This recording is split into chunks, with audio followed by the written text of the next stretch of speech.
Guys Al Baik का fish ज़रूर try करें आप। अस्सलाम वालेकुम गाइस, उम्मीद है कि आप ठीक ठाक होंगे। आपके भाई को लगी है टाइट भूख, तो मेरे सामने कुछ भी नजर नहीं आ रहा है, लेकिन फास्ट फूड अलबेग जो कि इंतहाई जबरदस्त और मेरा पसंदीदा आपका भी यकीनन होगा। सो चलते हैं, खाते हैं, आप लोगों के साथ शेयर भी करते हैं। इस वीडियो को लाइक शेयर जरूर करें। सो आपका भाई चलता है Al Baik. So guys Al Baik road के उस तरफ है और मुझे रोड क्रॉस करनी है। आपने भी अगर रोड क्रॉस करनी हो तो एहतियातन ज़रूर करें। यार अलबेग का लोगो देखो कितना ज़बरदस्त और मस्त है, और ये सामने गेट है और गेट से हम इंटर होंगे। फाइनली गाइस आपका भाई अंदर दाखिल हो चुका है और सामने ये लोग खड़े हैं इंतज़ार में। फाइनली गाइस रिसीव कर लिया। और ये यार देखो पानी गिर गया।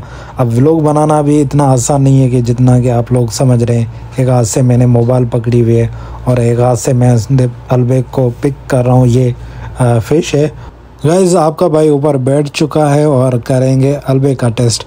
सो गाइस मैंने इसे ओपन कर लिया है बिल्कुल। सो गाइस इसको करेंगे टेस्ट। मैं ऊपर बैठा हूँ, नीचे गाड़ियों की आमदोरफ्त है और ये मछली का बना हुआ है। और गाइस सच पूछें तो मुझे बहुत ही ज़्यादा मज़ा आया ये खाकर, यकीन करें। गाइस अल्हम्दुलिल्लाह हो गया। जाते जाते भाई की वीडियो को लाइक शेयर ज़रूर करें। आई होप कि आपको पसंद आया हो।